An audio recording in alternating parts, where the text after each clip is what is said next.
Let's go. Euro 2020 finally happened after being delayed a year. So they are going to call it Euro 20. Obviously, I assume everyone knows here by now, but in case you don't, they're calling it Euro 2020 still, even though it's 2021, obviously. Finally, this is one I think we're looking forward to for a while, mainly because it's obviously different. There's obviously different host cities. It's not just a typical tournament, which is strange given how COVID went, that we're now going to do a multi-country, all over the continent tournament, just flying people over here, there and everywhere into various different cities, which are kind of affected in different ways. Red list, green list, orange list, purple list, all that stuff. So listen, I'm not complaining. We're 3 days away, so it's going to actually happen, it seems. So let's get into it. Like I mentioned before, so we're doing host cities. They're doing host cities. They're doing 2 host cities per group. So there's going to be 6 groups, and there's 2 different places they're going to play in each group. Some teams in the group, well, obviously, primarily the reason why they're picking some of these cities is because the teams are in that group. But obviously, some teams in the group are going to basically play all their games at home, which is crazy in a tournament certainly like this.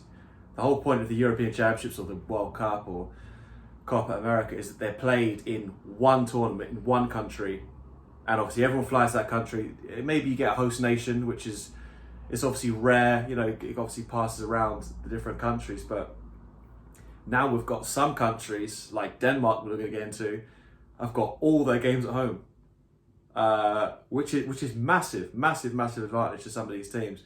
So that's going to be like a little kind of curveball that they don't normally have in tournaments. So normally, like I said, random countries. You fly over to Russia, play all your tournaments there. It's kind of new country, new culture. But if you're playing, all your group games at home, that's going to give you 10%, 20%, and they're going to have some fans, not full capacity. Some are going to be different to others. Some are going to be 25%, some are going to be 30%, and some might even be more. So some of these groups are going to be very interested, given how some of these host nations are looking. So everyone qualified. So standard procedure with that. Everyone gets chucked into groups. 3 years ago now, I think it was. Top 2 go through, and they're interesting. So this year they had 4 spots left over. So the top 2 in the 10 groups all go through standard. Now normally they do like a playoff. So the next best teams, they do a playoff, and then those teams go through. So this time they've decided to go based on the Nations League performances, which is obviously the tournament they did just after the European Championship last in 2016. In 2018 they did it. So based on where you finished there, they kind of rank everyone, and then no matter where you finished in your qualifying group, or no matter how many points you got, you're going to get into this little playoff in your little pathway. So the best teams are in A, then B, then C, then the really bad teams are in D. So one of each of those pathways is going to get through. It's probably making no sense, but I'll put up a little graphic and make it make sense, Rob. So one of these teams is going to go through. So even more interestingly, you've got, no matter how many, obviously all the good teams have already qualified. So everyone in path A, all the best teams, most of them would have qualified apart from Iceland. So it's based, this kind of like new playoff thing kind of benefits the weaker teams who obviously aren't going to qualify, but then get a second chance no matter what they did. They could have lost all 10 of their games, but if they're in the right bracket, they'll get into this playoff and sneak their way into the tournament, as 1 or 2 teams have. But I'll mention them later on because it's more relevant to the other 3 groups I mentioned in the second video. But yeah, so in this half there's only 1 team that's qualified, but in the other half, the other 3 groups, there are 3. So that's a super interesting idea for some. Others it wasn't so interesting. Bit of controversy, I reckon. But yeah, so that's how everyone got here. And like I said, only 1 team's in this half, so I'll mention them in a minute. But the other 3 in the other half, so I'll mention why it's controversial in the second video. So that's a bit of clickbait for you. Do that. Watch the next video. So standard competition format. Top 2 go through. So obviously you'll have, because there's only 6 groups, it's going to be 12. Good maths for you. So the other 4 spots are going to be made up from the 4 best third place teams. So really, it's kind of like everyone gets a spot in this tournament and everyone gets to qualify almost, because the top 2 in each group go through as normal, but 4 out of the 6 groups, you're going to get 3 of those guys going through. So almost unless you come bottom of your group, which you have to win. To come bottom of your group, you pretty much have to win. You have to win no games. You might get one draw. So you have to do terribly. Pretty much you have to do terribly to not qualify from this tournament. If you win one game in your group, you're probably going to get through. Which, as Portugal found out last time we played in 2016, that could work out well for you. So it's kind of it's a strange one. It's not very cutthroat. It's not very, it's not savage at all. It's everyone can qualify if they want, no matter where you are. Everyone's got a chance to qualify rather. And then once you're at the tournament, as long as you're in top 3 in most of your group and you haven't got 2 points, you can pretty much get to the last 16. So it's you could get some shocks. So yeah, let's dive into it. Group A is Italy, Switzerland, Turkey, and Wales. So Italy won their group, Switzerland won their group, Wales and Turkey both came second in their group. So though obviously coming second in your group in a qualifying group is kind of not too bad, depending on who you're with, because there's normally one very good team in there, and then the rest kind of just fills in because there's a lot of nations qualifying, so you're going to get padded with a lot of lesser nations, shall we say.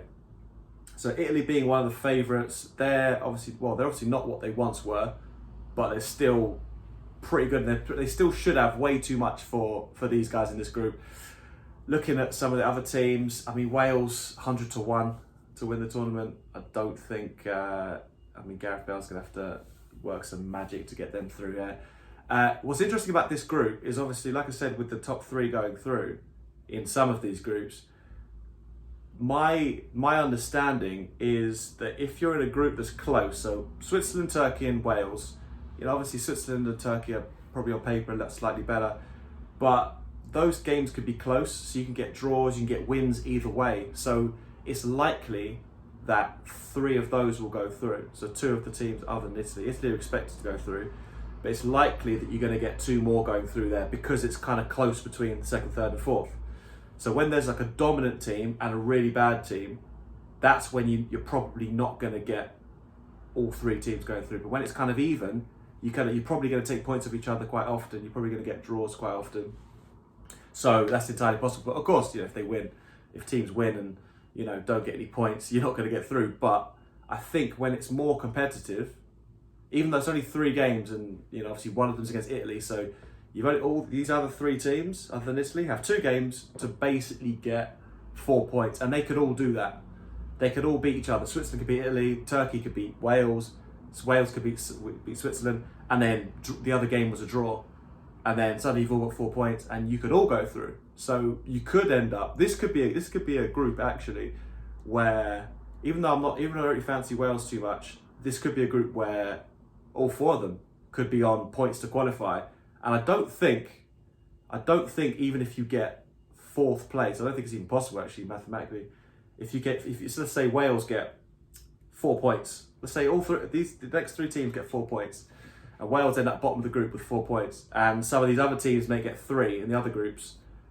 I don't think Wales go through, but yeah, I think you have to come 3rd, the best 4 3rd place teams. So yeah, that's my kind of semi prediction. It's not a prediction, but it's kind of like an insight. It's why when I look at the groups and how things are set up, that's something I would definitely look for.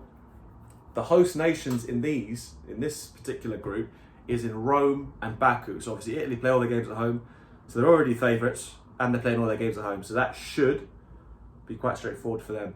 So there's no other host nations. So Baku and Azerbaijan, they're just, it's going to be a neutral game for everybody else apart from Italy. So that will probably neutralise the thing even more.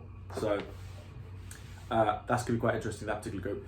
Group B, Belgium, Russia, Finland, Denmark. Now this group is going to be played in Copenhagen and in Russia, in St. Petersburg. So even though Belgium are the favourites and they're like the top seed, I mean they're third favourites for the whole tournament, they're going to play all their games away. So Russia and Denmark are going to play their games at home, and the last game between Russia and Denmark has been played in Denmark. So Denmark essentially are like the host team in this tournament, in this particular group.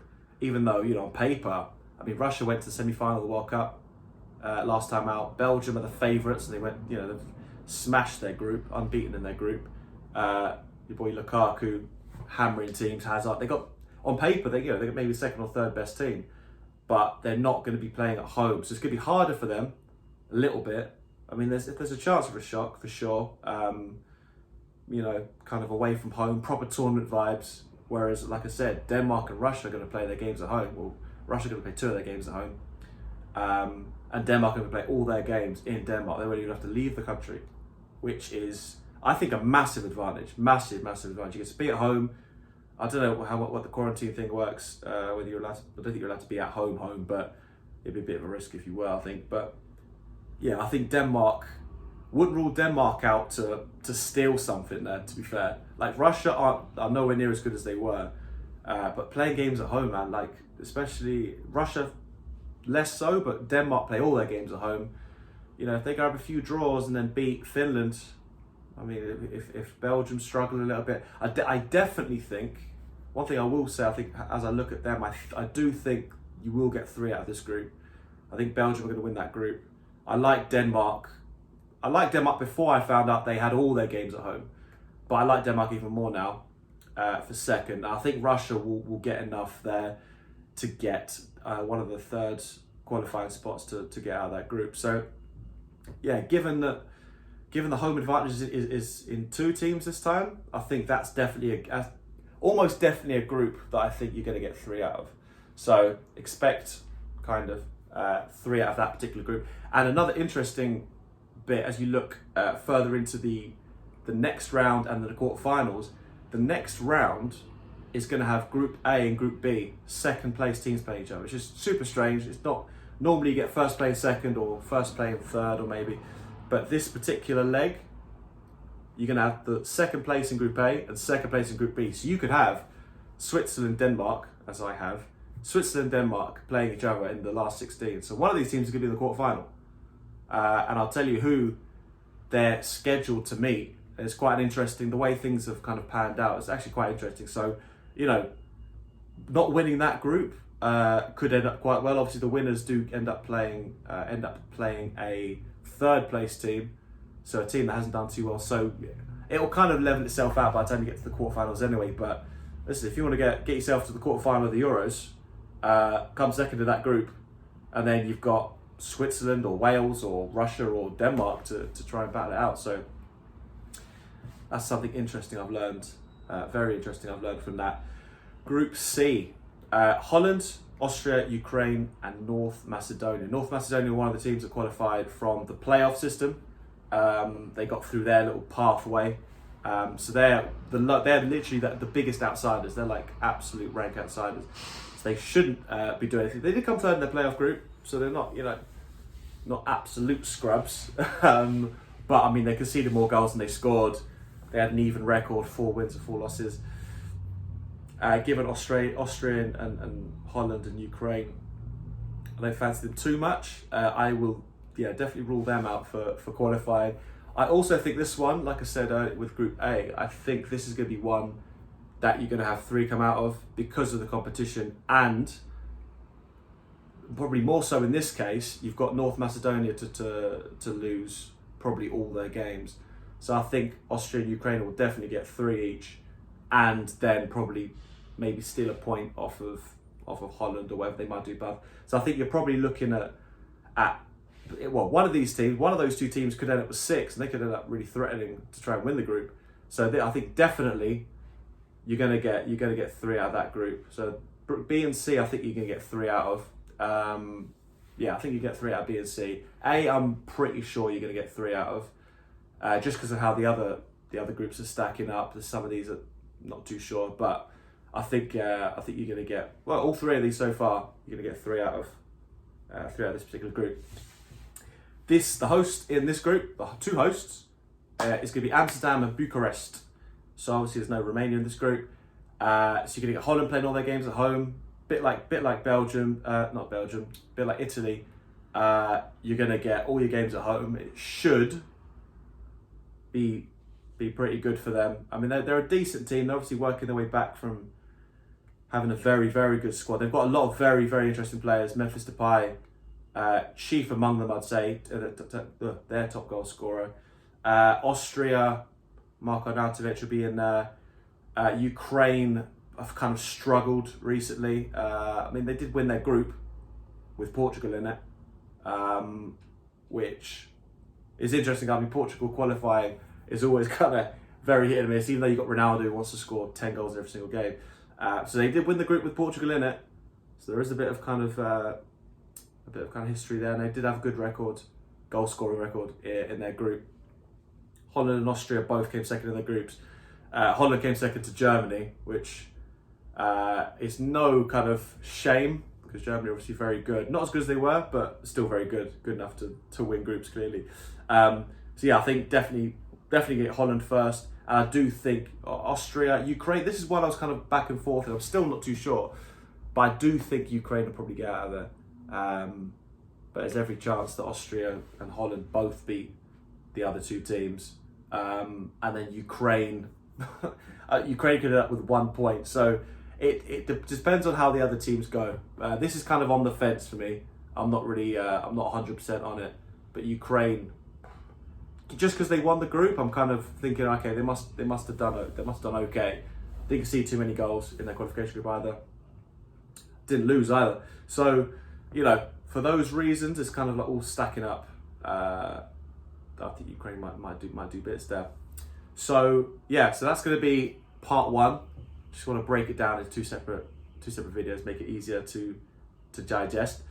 Second half, we're going to do the other three, and then I'm going to do a cheeky prediction. Just say it's cheeky because it's kind of, for reasons I'll explain, I've kind of also got into, it's hard to predict because of this four third place teams, and there's a specific template that if a certain group provides 3 teams, it focuses a different sort of way around. It's very confusing. It's hard for me to even understand, but I'm going to try and make it simpler for you guys. It's hard to explain because it kind of varies in who qualifies. So part 1, wrap. Part 2 coming up.